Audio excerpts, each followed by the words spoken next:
The clock on the wall read 9:47 p.m. when Rachel finally closed her laptop.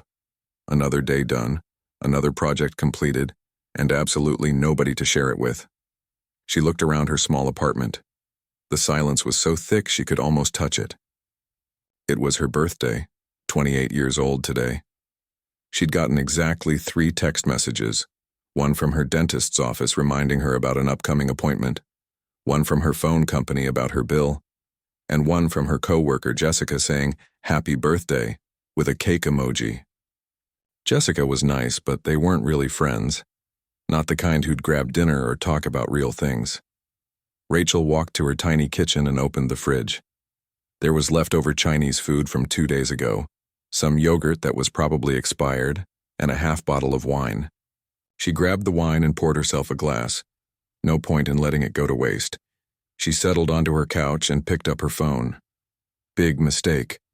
Her social media was flooded with photos of people celebrating with their families. Birthday parties with parents, siblings, cousins, holiday photos, Sunday dinners. Everyone seemed to have someone. Everyone except her. Rachel's parents died when she was 6 years old. Car accident on a rainy November night. She barely remembered them anymore, just flashes. Her mom's perfume. Her dad's laugh. The way they'd both hug her at the same time, making her feel like the center of the universe. After that, it was foster homes. 7 different ones before she turned 18. Some were okay, some were not so okay. None of them were home. She learned early on not to get attached. People leave. Plans change. Hope is just another way to get hurt. When she aged out of the system at 18, she was on her own. Really, truly on her own. She put herself through community college, then finished her degree online while working full-time. She'd become a graphic designer and she was actually pretty good at it. She had a decent apartment, a reliable car, enough money to pay her bills. By most measures, she'd done well for herself. But sitting there on her birthday drinking wine, alone in the dark, she couldn't shake the feeling that something huge was missing. Success felt hollow when there was nobody to celebrate it with. Achievements felt meaningless when there was nobody who really knew your story. She finished her wine and went to bed. Tomorrow would be better. Tomorrow was Friday, which meant the weekend was close. Not that weekends were much different from weekdays when you had nowhere to be and nobody to see. The next morning, Rachel woke up determined to shake off her mood. She got dressed, grabbed her bag, and headed to her favorite coffee shop. It was a little place called Rosie's tucked into a corner 2 blocks from her apartment. She'd been going there for 3 years. The coffee was good and sometimes it felt nice to be around other people, even if she wasn't talking to them. The morning rush was dying down when she walked in. She ordered her usual black coffee and found a seat by the window. She pulled out her sketchbook and started drawing. It helped clear her mind. She was halfway through sketching an old building across the street when she heard a crash behind her. She turned to see an elderly woman bent over, trying to gather groceries that had spilled all over the floor. Apples were rolling everywhere. A box of tea bags had burst open. A jar of honey had somehow survived the fall but was now spinning in slow circles on the tile. Without thinking, Rachel got up and started helping. She chased down the apples, gathered the tea bags, and carefully picked up the honey jar. "Oh my goodness, thank you so much," the woman said. She had white hair pulled back in a loose bun and kind eyes that crinkled when she smiled. She looked like she was in her 70s, maybe older. "These old hands aren't as steady as they used to be." "No problem at all," Rachel said, placing the items back into the woman's reusable shopping bag. "Happens to everyone." "You're very kind," the woman said. She looked at Rachel for a moment, really looked at her, the way most people don't. "I'm Helen, by the way." Rachel, that's a lovely name." Helen finished organizing her bag. "Please let me buy you a coffee, it's the least I can do." "Oh, you don't have to do that. I already have one." "Then a muffin? A cookie? Surely you can't turn down a cookie from a grateful old lady?" There was something about Helen's smile that made it impossible to say no. Rachel found herself nodding.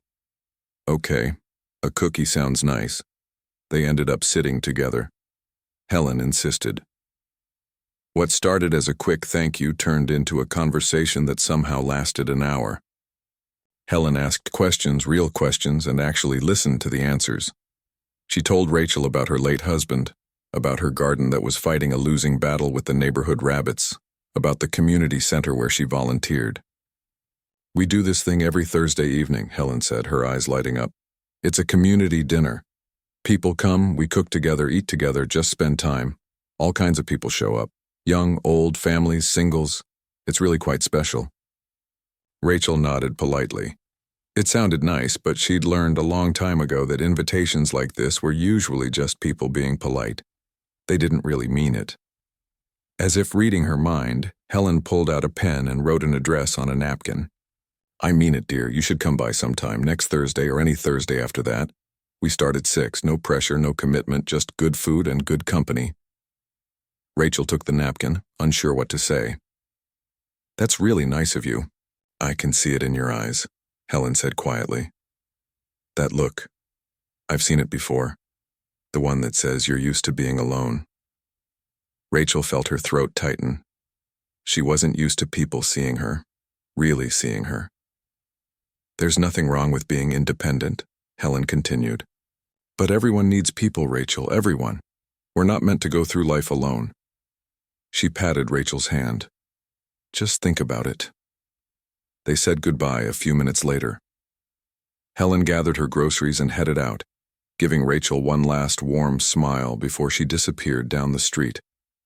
Rachel sat there for a while, staring at the napkin with the address. Part of her wanted to throw it away. What was the point? She'd go once, feel awkward and out of place, and never go back. That's how these things always went. But another part of her, a small voice she'd been trying to ignore for years, whispered something different. What if this time was different? What if Helen actually meant what she said? She folded the napkin carefully and put it in her wallet. The next 3 weeks passed like they always did. Work, home, sleep, repeat. Rachel threw herself into a big project for a client, redesigning their entire website. It was the kind of work that ate up all her time and energy, which was fine by her. Less time to think, less time to feel lonely. But every time she opened her wallet, she saw that napkin. The address seemed to stare at her. Helen's words kept echoing in her mind. "Everyone needs people, Rachel. Everyone." On a Wednesday evening, 3 weeks after meeting Helen, Rachel had one of those days. Everything went wrong. Her computer crashed and she lost 2 hours of work. Her client called with last-minute changes that would require her to basically start over. Her car made a weird noise that probably meant an expensive trip to the mechanic. And when she got home, her apartment felt smaller and emptier than ever. She made herself dinner, some pasta that she ate standing up in the kitchen. She tried to watch TV but couldn't focus. She tried to read, but the words blurred together. Finally, she just sat on her couch in the quiet, feeling the weight of everything pressing down on her. That's when she remembered the napkin. Before she could talk herself out of it, she grabbed her keys and her jacket. She pulled up the address on her phone. The community center was only 15 minutes away. It was Thursday. Helen had said they met every Thursday at 6. It was almost 7 now, but maybe they were still there. Rachel's hands shook a little as she drove. What was she doing? She didn't know these people. She didn't belong there. She should just turn around and go home. But she didn't turn around. She kept driving until she pulled into the parking lot of a modest brick building with warm light glowing from the windows. She could see people moving around inside. She sat in her car for a full 5 minutes, debating whether to go in or leave. Then the door opened, and she saw Helen step outside talking to someone, almost like she'd been waiting. Rachel took a deep breath. She turned off her car, and for the first time in longer than she could remember, she decided to take a chance on trusting someone. She walked toward the door, toward the light, toward Helen's surprised and delighted smile, not knowing that this single decision would change everything. Helen's face lit up the moment she saw Rachel walking across the parking lot. "Rachel, you came." She hurried over, moving faster than someone her age probably should. "I'm so happy to see you." I hope it's okay that I'm late, Rachel said, suddenly feeling nervous. I wasn't sure if I should. Nonsense, you're right on time. We're just finishing up dinner, but there's plenty of food left. Come on in, dear. Helen linked her arm through Rachel's like they were old friends and guided her toward the building. The warmth hit Rachel the moment they stepped inside. Not just the temperature, though it was cozy compared to the chilly evening outside. It was something else. The sound of laughter, the smell of home-cooked food, the sight of people actually enjoying each other's company. The main room was bigger than it looked from outside. Round tables were scattered throughout, most of them still occupied by people finishing their meals or chatting over coffee. Kids ran around playing tag. An older man was teaching a teenage boy how to play chess in the corner. A group of women were cleaning up in the kitchen area, talking and laughing as they worked. It looked like what Rachel imagined a big family gathering might feel like. Not that she'd ever actually experienced one. Everyone, Helen called out, her voice somehow carrying over all the noise. We have a special guest. This is my friend Rachel. About 20 faces turned toward her and Rachel felt her stomach drop. This was a mistake. She shouldn't have come. But before she could make an excuse to leave, people were smiling and waving. Welcome. Great to meet you. Helen's told us about you? That last one surprised Rachel. Helen had talked about her. They'd only met once for less than an hour. Come sit down, Helen said, guiding her to a table. Let me get you a plate. Before Rachel could protest, Helen disappeared into the kitchen. A woman about Rachel's age slid into the seat across from her. She had kind eyes and an easy smile. First time here? She asked. That obvious, Rachel said. We all had a first time. I'm Jennifer. I've been coming here for about 2 years now. 2 years? Wow, Jennifer laughed. I know, right? I only meant to come once. But then Helen convinced me to come back the next week. And the next? And here I am, 2 years later.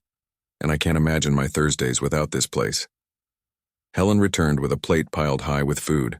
Roasted chicken, mashed potatoes, green beans, a roll that was still warm. Real food, the kind someone's grandmother would make. Eat, eat, Helen said, setting it down. You're too thin. Rachel wasn't sure if she was hungry, but she picked up her fork anyway. The first bite of mashed potatoes nearly made her cry. She couldn't remember the last time someone had cooked for her. Really cooked, not just handed her takeout or reheated something from the microwave. As she ate, people kept coming over to introduce themselves. Michael, who taught math at the local high school. Rita and Tom, who'd been married for 43 years. Lisa and her 2 kids, who came every week because, as Lisa put it, these people are the only break I get. Everyone had a story, and everyone seemed genuinely happy to meet her. No one asked nosy questions about why she was there or why she was alone. They just welcomed her like she'd always belonged. After dinner, some people started a card game. Others gathered around the piano in the corner where someone was playing old songs. Helen introduced Rachel to more people, including a man who was washing dishes in the kitchen. This is my grandson, Ben, Helen said with obvious pride. Ben, this is Rachel, the one I told you about. Ben turned around, drying his hands on a towel. He was maybe in his early 30s, with tired eyes but a genuine smile. Nice to meet you.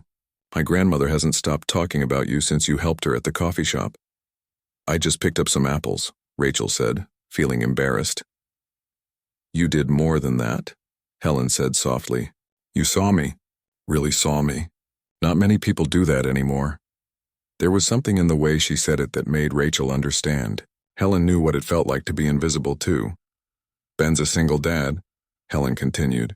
His little girl is around here somewhere, probably convincing someone to play another game. As if on cue, a small girl with dark braids came running over. She looked about 7 or 8 and had the kind of energy that made Rachel tired just watching her.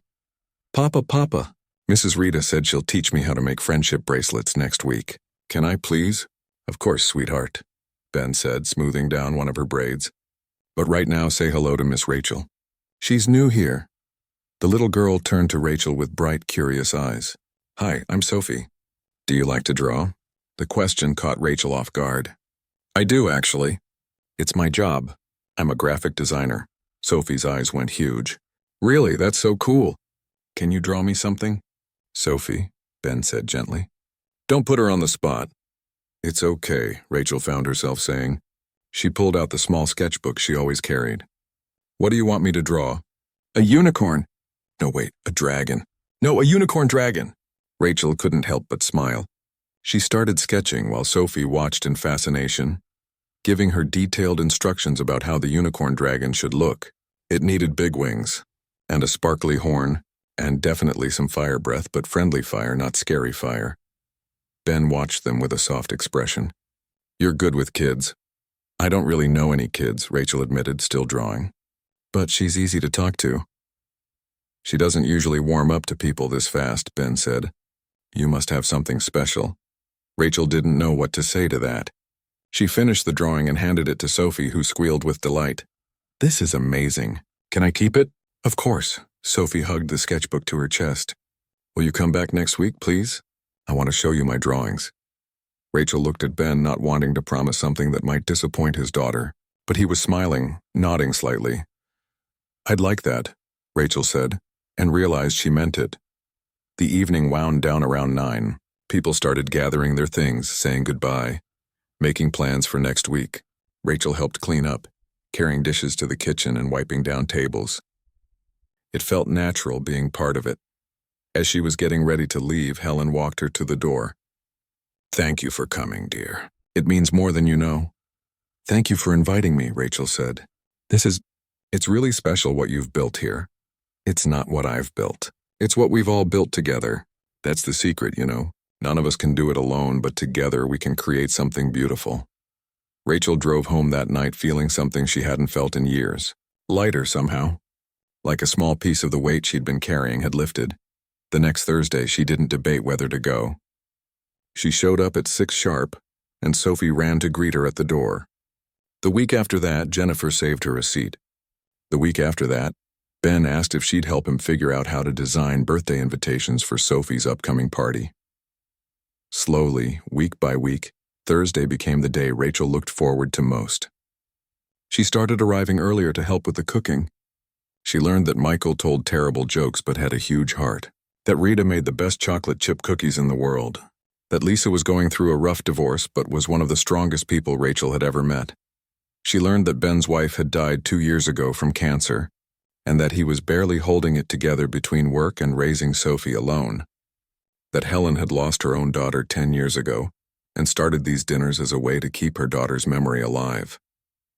That Jennifer had moved to the city for a job and didn't know a single person until she'd stumbled into this community center one lonely Thursday. Everyone had a story. Everyone had pain, but here in this room they carried it together. One Thursday, about 2 months after her first visit, Helen asked Rachel to help her set up for dinner. As they arranged tables and chairs, Helen said casually, "You seem happier these days." Rachel paused, a stack of napkins in her hands. "I am happier. I'm glad. You know, when I first met you, I recognized that look in your eyes. The same look I saw in my mirror after my daughter died. Like you were going through life but not really living it." Rachel set down the napkins. "I grew up in foster care. After my parents died. I never really had a family." She hadn't planned to say it. The words just came out. And once they started, she couldn't stop them. "I went through 7 different homes. Some were fine, some weren't, but none of them were mine, you know? And I learned pretty early that getting attached was dangerous. People always left, or sent me away. So I just stopped trying." Helen listened without interrupting, her weathered hand coming to rest on Rachel's. "When I aged out at 18, I thought I'd finally be free, but free just meant alone. And I've been alone ever since. I built a whole life, a career, an apartment, all of it. But it never felt like enough because there was nobody to share it with. And now?" Helen asked gently. Rachel looked around the room. At the tables they'd set together. At Sophie's drawings taped on the wall. At the photos of everyone who'd come through these doors over the years. "Now I don't feel so alone anymore." Helen squeezed her hand. "You're not alone, dear. You never have to be again. That's what family is. Not the people you're born to, but the people who choose to stay." That night during dinner, Rachel looked around the table. Ben was helping Sophie cut her chicken. Jennifer was telling a funny story about her cat. Michael was arguing good-naturedly with Tom about baseball. Rita was making sure everyone had enough food on their plates. And Helen was watching all of them with this expression of pure contentment, like a grandmother watching her family gather. Rachel realized something that made her throat tight with emotion. For the first time since she was 6 years old, She felt like she belonged somewhere. She had a place. She had people who knew her name, who asked about her week, who saved her a seat. She had something that looked a lot like family. Sophie tugged on her sleeve. "Rachel, did you bring your sketchbook?" "I have so many ideas for drawings." Rachel smiled and pulled out her sketchbook. "I sure did. Show me what you're thinking." As Sophie launched into an enthusiastic description of a castle with a moat full of friendly sharks, Rachel caught Ben's eye across the table. He mouthed a silent thank you, and she understood. Sophie had been hurting too, missing her mother. And somehow in this little community they were all helping each other heal. Later, as Rachel drove home, she thought about how close she'd come to throwing away that napkin with Helen's address. How she'd almost talked herself out of coming that first night. How one small decision to trust a stranger had opened up a whole new world. She'd spent so many years protecting herself, building walls, keeping everyone at a distance, and yes, it had kept her from getting hurt, but it had also kept her from living. She pulled into her apartment parking lot and sat in her car for a moment, but this time the silence didn't feel suffocating. Because she knew that in 6 days, she'd walk into that community center again. She'd be greeted with smiles and hugs.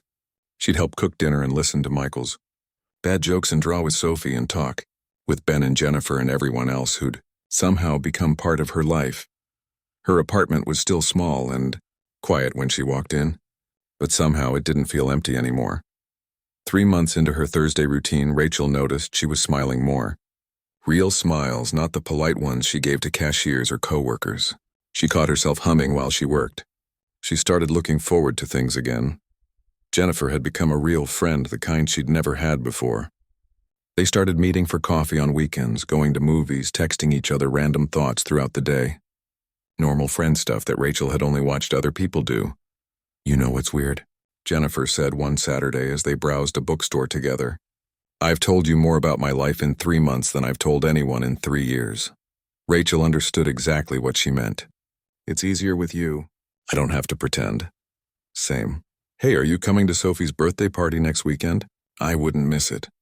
I've been working on her present all week."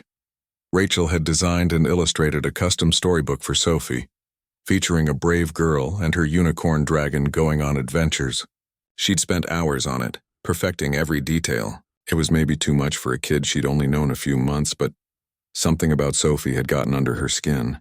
The girl's enthusiasm, her easy affection, the way she'd grab Rachel's hand like it was the most natural thing in the world. Ben had noticed too. Last Thursday, after Sophie had fallen asleep on the community center couch during cleanup, he'd said, "She talks about you all the time. Rachel said this, Rachel drew that. You've become really important to her." The words had made Rachel's chest feel tight. "She's important to me too. I want you to know that I appreciate it, really. She hasn't connected with anyone like this since..." He'd trailed off, but Rachel knew. Since her mother died. Now, the week of the party, Rachel found herself getting nervous. She'd never been to a kid's birthday party before. What if she did something wrong? What if her gift was too much or not enough? Thursday night, she arrived at the community center to find Helen looking tired, really tired, the kind of tired that went deeper than just needing sleep. "Are you okay?" Rachel asked, taking Helen's arm. "Just a bit under the weather, dear. Nothing to worry about." But Helen's hand trembled slightly as she gripped Rachel's arm and her breathing seemed labored. Rachel helped her to a chair. "Maybe you should go home and rest." "Nonsense. I'm fine. Just getting old, that's all." But Rachel noticed Ben watching his grandmother with concern. She saw Rita whispering to Tom, both of them glancing at Helen. Something was off. The dinner went on as usual, but Rachel couldn't shake her worry. She kept watching Helen, noticing how little she ate, how she seemed to struggle for breath when she thought no one was looking. After dinner, Rachel pulled Ben aside. "Has your grandmother seen a doctor lately?" Ben's jaw tightened. "She refuses.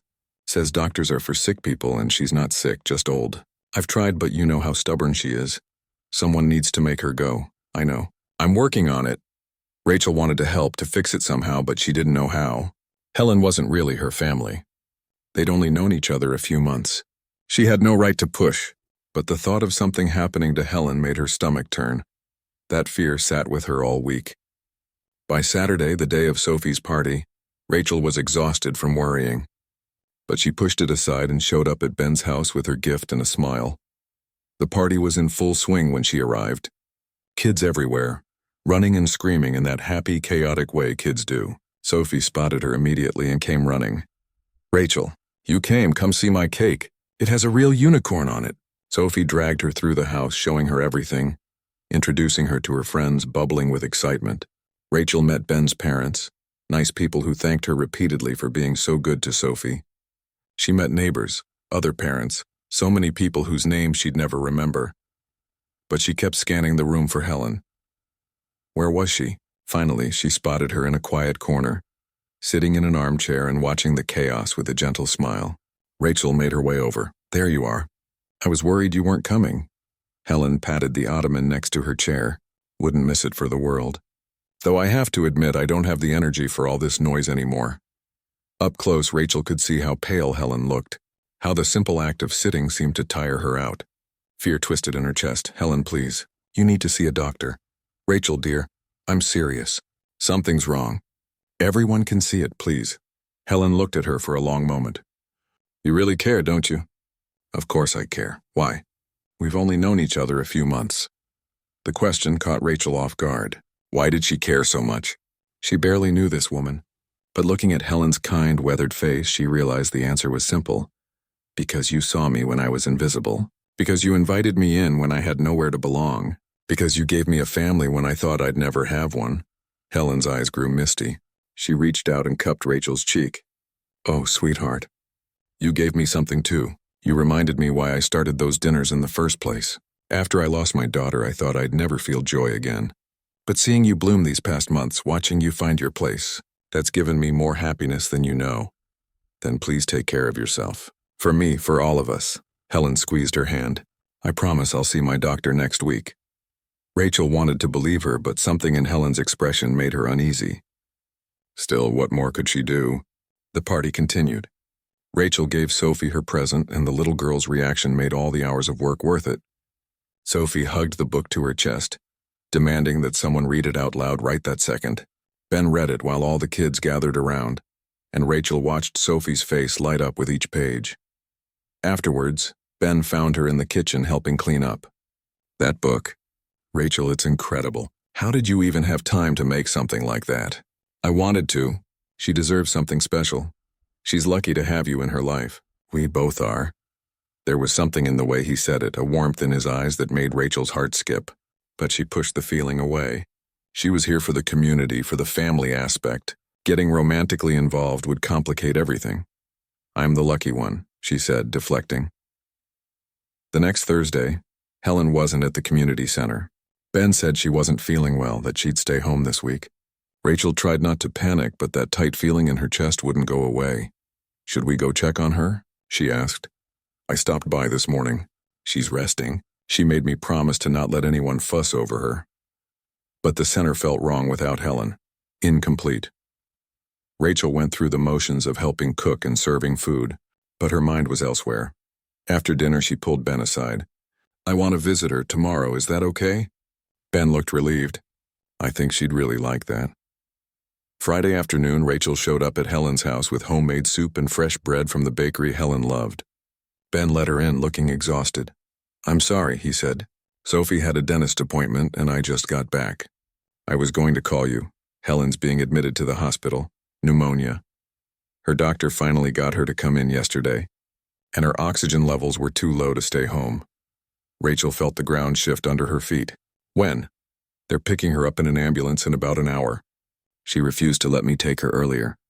Said she wanted one more morning in her own bed. Can I see her?" Helen was in her bedroom, propped up with pillows, an oxygen tube in her nose. But she smiled when Rachel walked in. "There's my girl. Ben said you made soup. I'm not sure it's any good. I'm sure it's perfect." Helen patted the bed. "Sit with me a minute." Rachel sat carefully, afraid Helen might break. She looked so small in the big bed, so fragile. How had Rachel not seen how sick she was getting? "Don't look at me like that," Helen said softly. "Like you're already losing me." "I'm scared," Rachel admitted. "I just found you. I can't lose you already." "Oh, sweetheart, life doesn't work that way." We don't get to control the timing. We just get to choose how we love people while we have them. But what if? What if is a waste of energy? I'm 78 years old. I've had a wonderful life. A beautiful daughter, a grandson, and great-granddaughter I adore, and a community that brings me joy. And now I have you. Whatever happens, I have no regrets. Tears streamed down Rachel's face. I have regrets. I almost didn't come that night. I almost threw away your address. I wasted 3 weeks being scared. But you did come. That's what matters. You took a chance on trusting me, and look what it brought you. Friends, family, connection. That took courage, Rachel. Real courage. The ambulance arrived too soon. Rachel watched them load Helen onto a stretcher, watched Ben follow with Sophie, watched the ambulance pull away. She stood in Helen's driveway feeling utterly lost. That night she couldn't sleep. She kept thinking about Helen in the hospital, hooked up to machines. She kept thinking about how much could change in an instant, how quickly people could be taken away. By Saturday morning, Rachel had made a decision. This was too hard. Caring this much, being this vulnerable, it hurt too much. She couldn't do it. She couldn't sit around waiting to lose someone else she loved. She texted Jennifer and said she couldn't make their lunch plans. She ignored Ben's texts asking if she was okay. She stayed in her apartment alone, safe behind walls she should have never let down in the first place. Sunday evening, Jennifer showed up at her door. "Rachel, what's going on? Ben said Helen's in the hospital and you've gone silent. Let me in. I'm fine. I just need some space." "Space? Your friend is in the hospital and you're hiding in your apartment?" "She's not my friend. I barely know her." Jennifer's eyes flashed. "Don't do that. Don't push us away because you're scared. I'm not scared. I'm being realistic. I shouldn't have gotten so attached. This is exactly why I don't get close to people. Because they might leave." "Rachel, everyone leaves eventually. That's life. But cutting yourself off from everyone means you're already alone. You're doing the leaving first, so it hurts less. But it still hurts, doesn't it?" Rachel couldn't answer because Jennifer was right. It hurt terribly. "Helen's asking for you," Jennifer said quietly. "Ben told me. She keeps asking when you're coming to visit." Guilt crashed over Rachel like a wave. I can't watch her die. She's not dying, Rachel. It's pneumonia. She's going to recover. But even if she wasn't, wouldn't you want to be there? Wouldn't you regret it if you weren't? After Jennifer left, Rachel sat in her apartment feeling worse than she had in months. Worse than before she'd met Helen even. Because now she knew what she was missing. Now she knew exactly what she was walking away from. Tuesday afternoon, her phone rang. "Ben." "Rachel, I know you're dealing with something and I'm trying to respect that. But my grandmother keeps asking for you. She made me promise to call. You don't have to come, but I needed to tell you that she wants to see you." His voice was strained, exhausted. She could hear Sophie in the background asking when Rachel would visit. Rachel closed her eyes. She was being selfish. She was hurting people who cared about her because she was too scared to care back. Just like she'd done her whole life. Maybe it was time to try something different. Maybe it was time to be brave. "What hospital?" she asked. Ben told her. Rachel grabbed her keys. Her hands shook as she drove and she almost turned around 3 times. But she kept going until she pulled into the hospital parking lot. She sat in her car trying to gather courage. She could still leave. Helen would understand. Everyone would move on, but Sophie wouldn't understand. Ben wouldn't either. And Rachel would go back to being alone, to being safe but empty. She thought about what Helen had said. Life doesn't work that way.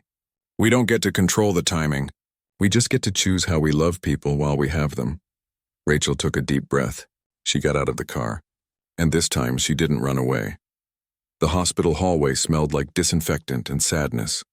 Rachel's footsteps echoed on the polished floor as she searched for Helen's room number. She passed rooms full of beeping machines and worried families, and each one reminded her why she'd spent so many years avoiding exactly this kind of pain. Room 437. She stood outside the door, hand raised to knock, frozen. She could still turn around. She could text Ben some excuse. She could go back to her safe, lonely apartment and pretend none of this ever happened. But then she heard Helen's voice from inside, weak but unmistakable. "Is that Rachel hovering in the hallway, or am I imagining things?" Rachel couldn't help but smile. She pushed open the door. Helen was propped up in bed, still connected to oxygen but looking better than Rachel had feared. Ben sat in a chair by the window, Sophie curled up in his lap with her unicorn dragon book. "There she is," Helen said, her face lighting up. "I was starting to think you'd forgotten about me." "Never," Rachel said, moving closer to the bed. "I'm sorry I didn't come sooner. You're here now. That's what matters." Sophie scrambled out of Ben's lap and threw herself at Rachel. "You came. Grandma Helen said you would, but Papa said you were busy." Rachel hugged her, breathing in her little girl smell of strawberry shampoo and crayons. "I'm here, sweetheart." Ben met her eyes over Sophie's head. His expression was complicated. Relieved, tired, maybe a little hurt. She'd disappeared on him when he needed support too. She'd have to deal with that. But first, Helen. Rachel pulled a chair next to the bed and took Helen's hand. It felt so fragile, like old paper. "How are you feeling?" "Like I've been hit by a truck, but the doctors say I'm improving. Should be out of here in a few days if I behave myself." Helen squeezed her hand. "I'm glad you came, dear. I need to talk to you about something." "Okay." Helen glanced at Ben. "Could you take Sophie to the cafeteria for a snack? I need a moment alone with Rachel." Ben looked like he wanted to argue but nodded. "Come on, princess. Let's go find some ice cream." Sophie protested, but eventually let her father lead her out. Once they were gone, Helen's smile faded. "You were going to run, weren't you?" Rachel felt her throat tighten. I did actually. For a few days. Why?" "Because this is exactly what I was afraid of. Getting close to people and then losing them. It hurts too much, Helen. I can't do it again." "Rachel, look at me." Helen's voice was gentle but firm. "Do you remember what you told me at Sophie's party? About why you cared?" "I said you gave me a family." "That's right, a family. And here's the thing about families, sweetheart. They're messy and complicated, and sometimes they hurt. People get sick. People leave. People die. But that doesn't mean we stop loving them. It means we love them harder while we can. I know that logically, but you're terrified." "I understand. You lost your parents when you were just a baby.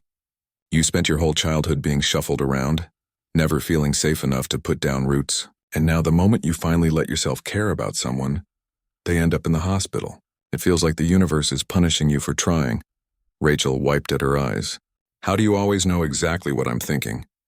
"Because I've been where you are. After my daughter died, I spent a year pushing everyone away.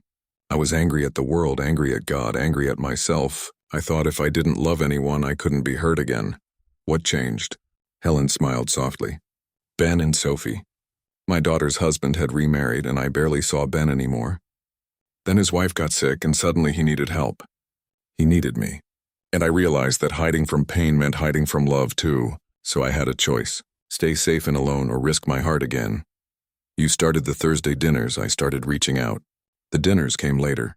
But yes, I decided that if I was going to hurt anyway, I might as well hurt for something beautiful. For connection. For love." Rachel sat quietly, absorbing Helen's words. Outside the window, she could see people coming and going, living their lives, probably dealing with their own fears and losses. "I don't know if I'm strong enough," Rachel admitted. "You're stronger than you think. You came here, didn't you? Even though you were scared. Even though every instinct told you to run. That's real strength, Rachel. But what if I can't do it? What if I try to stay, and I just keep running away whenever things get hard?" Helen squeezed her hand. "Then you keep trying. That's all any of us can do. We stumble, we fall, we get back up. Family means showing up even when it's hard, even when you're scared, even when you want to run." The door opened and Ben poked his head in. "Sorry to interrupt, but Sophie inhaled her ice cream and is demanding to see Rachel again." "Send her in," Helen said. "I think we've covered what needed covering." Sophie bounded back into the room and immediately started showing Rachel a drawing she'd made in the cafeteria. As the little girl chattered away, Rachel caught Ben watching her. He tilted his head toward the hallway in a clear invitation to talk. Rachel's stomach knotted. She'd hurt him by disappearing. She knew that. But she nodded and followed him out while Sophie entertained Helen with her drawing. They walked down the hallway to a quiet waiting area. Ben didn't say anything at first, just stood looking out the window at the parking lot below. "I'm sorry," Rachel said. "I shouldn't have disappeared like that." "No, you shouldn't have." His voice was even, but she could hear the hurt underneath. "Do you have any idea how worried I was? Not just about my grandmother, but about you? I called, I texted. Jennifer said you were shutting down, and all I could think was that we'd lost you. I was scared. We were all scared, Rachel. Helen's been the center of my world since my wife died. She's the one who held me together when I was falling apart. She's the reason Sophie and I made it through. So yeah, I was terrified. But I didn't run away. His words stung because they were true. He'd had every reason to fall apart, but he'd stayed. He'd shown up. He'd been strong for his daughter and his grandmother and everyone else. I'm not like you, Rachel said quietly. I don't know how to be strong like that. Ben turned to face her. You think I'm strong?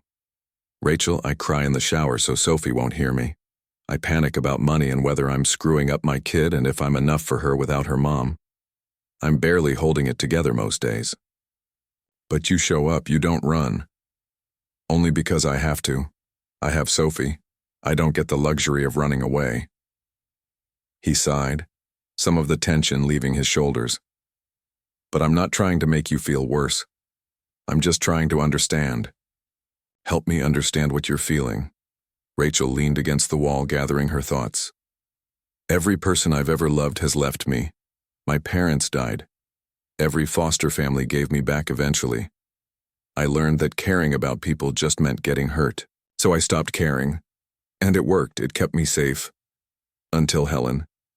Until Helen. And you. And Sophie.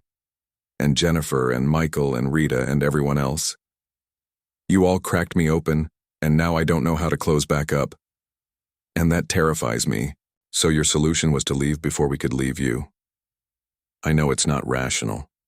But when Helen got sick, all I could think was, here it is again. Another person I love slipping away. And I thought if I left first, it wouldn't hurt as much. Did it work? Rachel laughed bitterly. No, it hurt even more. Because on top of losing you all, I had to live with knowing I was the one who left. That I was choosing to be alone. Ben moved closer. You know what my wife told me before she died? She made me promise that I wouldn't shut down. That I'd stay open to love, even though loving her and losing her was the most painful thing I'd ever experienced. She said that love is always worth the risk. That's easy to say when you've had love. When you know what you're risking for. And you don't? Rachel looked up at him. I'm starting to. That's what scares me. They stood in silence for a moment. Then Ben said, Sophie asked me why you stopped coming around. I didn't know what to tell her. She thinks she did something wrong. Guilt crashed over Rachel. I need to talk to her. Not yet. First, I need to know if you're going to stay. Because if you're not, if you're going to run every time things get hard, then I need to protect my daughter from that. She's already lost her mother. I can't let her lose anyone else she loves. I want to stay, I really do, but I'm scared I'll mess it up. We all mess up, Rachel. That's part of being human. The question is whether you're willing to try, to keep showing up even when it's hard. Rachel thought about Helen's words, about choosing to hurt for something beautiful, about love being worth the risk. She thought about Sophie's drawings and Jennifer's friendship and Thursday dinners and all the tiny moments that had made her feel like she belonged. I'll try, she said. I can't promise I won't get scared again. I can't promise I won't struggle. But I'll try to stay. Ben nodded slowly. That's all any of us can do. They went back to Helen's room together. Sophie looked up when they entered, her eyes uncertain.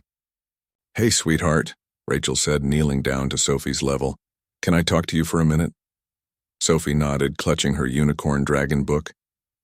I'm sorry I haven't been around the last few days. It wasn't because of anything you did. I got scared because Grandma Helen is sick and I didn't know how to handle it. But that's my problem, not yours. And I'm really sorry if I made you worry. Are you going away? Sophie asked in a small voice. No, honey. I'm staying. I'm not going anywhere. Promise? Rachel glanced up at Ben, then at Helen watching from the bed. She thought about all the promises that had been broken in her life. All the people who had said they'd stay and didn't. But maybe it was time to be the person who kept their promises. I promise, Rachel said. I might mess up sometimes. I might need help figuring things out, but I'm not going to disappear on you. Sophie threw her arms around Rachel's neck. Good. Because we need you. Over Sophie's shoulder, Rachel caught Ben's eye. He mouthed, "Thank you." And she nodded. Helen cleared her throat from the bed. "Well, now that we've got that settled, can someone please sneak me some real food? This hospital mush is unacceptable." Everyone laughed and the tension broke. They spent the rest of the visit talking about normal things, making plans for when Helen got out of the hospital, discussing what to cook for the next Thursday dinner. Sophie showed off more drawings. When visiting hours ended, Rachel walked with Ben and Sophie to the parking lot. Sophie held both their hands swinging between them. "Thank you for coming back," Ben said as they reached his car. "Thank you for not giving up on me." "That's what family does," he said simply. Rachel drove home that evening feeling lighter than she had in days. Her apartment was still small and quiet, but it didn't feel suffocating anymore, because she knew she wasn't alone. She had people now, people who cared, people who saw her. She pulled out her phone and texted Jennifer, "I'm sorry I pushed you away. Can we have lunch tomorrow?" Jennifer's response came within seconds. "Of course. I've been waiting for you to come back to us." Rachel then texted the community center group chat, "Who's organizing Thursday dinner while Helen's recovering? I can help." Responses flooded in immediately. Everyone wanted to help. Everyone had ideas. Michael suggested they do a special dinner for when Helen got released. Rita offered to make her famous chocolate chip cookies. Lisa said her kids wanted to make welcome home signs. This was family, Rachel realized. Not perfect people who never struggled or got scared, but people who showed up for each other, who stayed even when it was hard, who forgave mistakes and celebrated victories and carried each other through the difficult times. Thursday came and Rachel showed up early to help set up. It felt strange without Helen there, but also right somehow. They were keeping things going for her, maintaining what she'd built. During dinner, Rachel found herself at the center of conversation, telling everyone about visiting Helen, about how she was improving. People asked Rachel questions, included her in plans, treated her like she belonged. Because she did belong. Finally, completely, she belonged. After dinner, as they cleaned up, Ben approached her.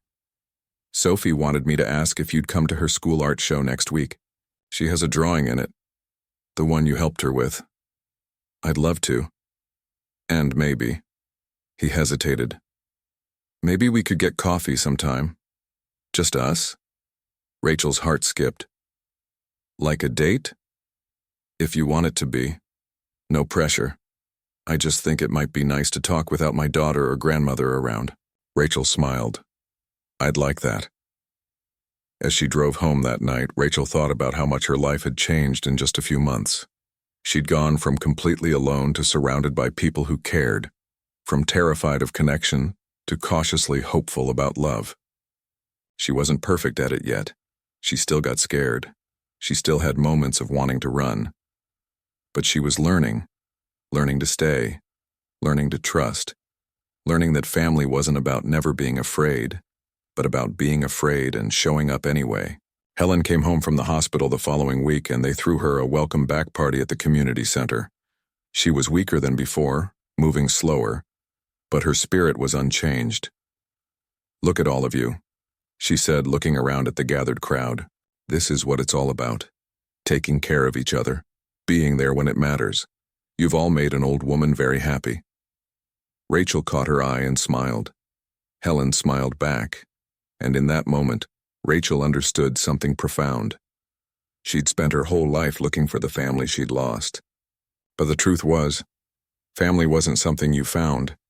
It was something you built, one connection at a time, one brave choice after another, and she was finally ready to build.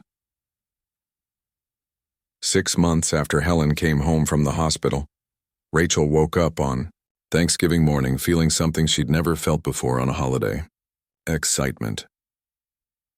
For most of her life, holidays had been the hardest days. In foster care, they were awkward reminders that she didn't really belong to anyone. As an adult, they were just empty days she tried to get through as quickly as possible, ordering Chinese food and pretending it didn't matter. But this year was different. This year she had somewhere to be. People expecting her.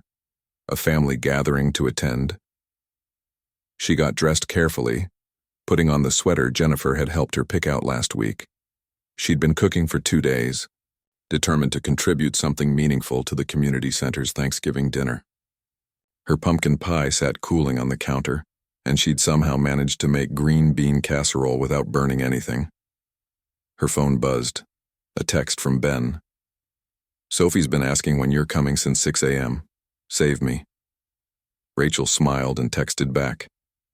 "On my way soon. Tell her to be patient." Things with Ben had developed slowly over the past months. They'd had that coffee date, then another, then dinners after Thursday gatherings. They were taking it slow, both aware they were damaged people figuring out how to be whole. But it felt right, natural, like puzzle pieces that had finally found where they fit.